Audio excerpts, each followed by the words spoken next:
আজকে আমার weight loss journey day 16। আজকে সকাল সকাল ঘুম থেকে উঠেই চলে গেছিলাম জিমে। মাঝখানে তো একদিন অফ ছিল, তাই আজকে কিন্তু আর মিস করিনি। তো জিম থেকে বাড়ি এসেই আমি দেখো কী নিয়ে বসে পড়েছি সকালবেলাকার খাবার।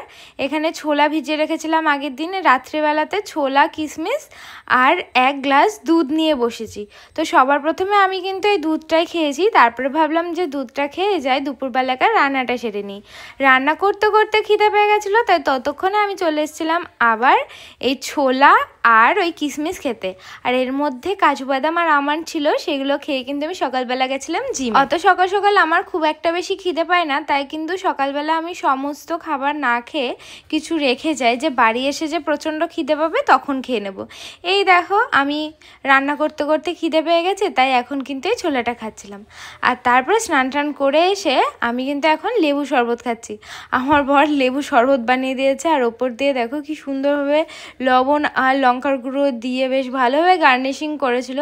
বেশ ভালো লাগছিল এই গরমে ঠান্ডা ঠান্ডা লেবু শরবত খেতে। আর আজকে আমি রান্না করেছিলাম অনেক কিছুই বলতে পারো। এই দেখো কি কি রান্না করেছি দুপুরবেলাতে। এখানে রয়েছে ঘ্যাটকোল পাতা বাটা, আর বাটা মাছের ঝোল করেছিলাম একদম পাতলা করে পটল আলু দিয়ে।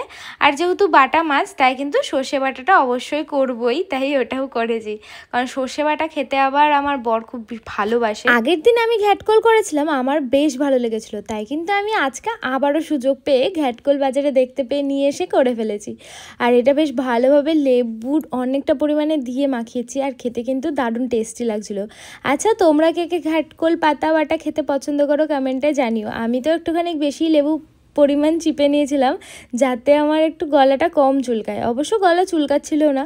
তো যাই হোক, এটা খাওয়ার পরে আমি একটু টেস্ট করছিলাম যে আমি কেমন এই পটল আলু দিয়ে বাটা মাছের ঝোলটা করেছি, সেটা কেমন খেতে লাগে। তো এটাও একটুখানি লেবু চিপে নিয়েছিলাম, আর বেশ ভালো লাগছিলো। আর আমি যাই খাই একটুখানি লেবু চিপে দিয়ে খেলে না আমার বেশ ভালো লাগে। আর যে পরিমাণে গরম পড়ছে দুদিন ধরে, মানে কিছুই খেতেই ইচ্ছা করছে না। তো মাঝে মাঝে তো আমি এক তরকারি ঝোল ভাত রান্না করে রাখি, কিন্তু আজকে আমি ভাবলাম যে না, আজকে একটুখানি বেশি রান্না করা যাক। তো এই দেখো, আমি তো ওই তরকারি রান্না করেছিলাম আর বাটাও করেছিলাম, তো ভাবলাম যে এই সর্ষে বাটাটাও করি, কারণ এই সর্ষে বাটাটা দুজনাই খেতে ভীষণ পছন্দ করি। বেসিক্যালি আমার বরের জন্য এটা আমি বেশি রান্না করি। বেশ ভালো হয়েছিলো এটা খেতে। তো খাওয়া দাওয়ার পরে কিছুক্ষণ বসে রেস্ট নিচ্ছিলাম। ওই বিকেলের দিকে আমি আবার এই লেবুগুলো কেটে নিয়ে এসেছিলাম। এবার এই লেবুগুলোই বসে বসে খেয়ে নেব। অন্যান্য দিন কিন্তু আমি শশা খাই, বাট আজকে আমি লেবু কিনে নিয়ে এসেছিলাম, তাই ভাবলাম আমি লেবুটাই খাওয়া যাক।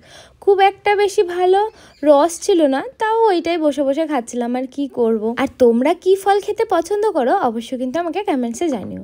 আর জানো, আজকে সন্ধ্যাবেলা এত পরিমাণে টক খেতে ইচ্ছে করছিল, তাই একটা আম কেটে নিয়েছি, যেটার 2-3টে পিস আমি দুপুরবেলা খেয়েছিলাম অবশ্য। তো যাই হোক, এখন দেখো একটুখানি বিট লবণ আর একটু লঙ্কার গুঁড়ো মিক্স করে নিয়ে এসেছিলাম, আর এই আমটা খাচ্ছিলাম।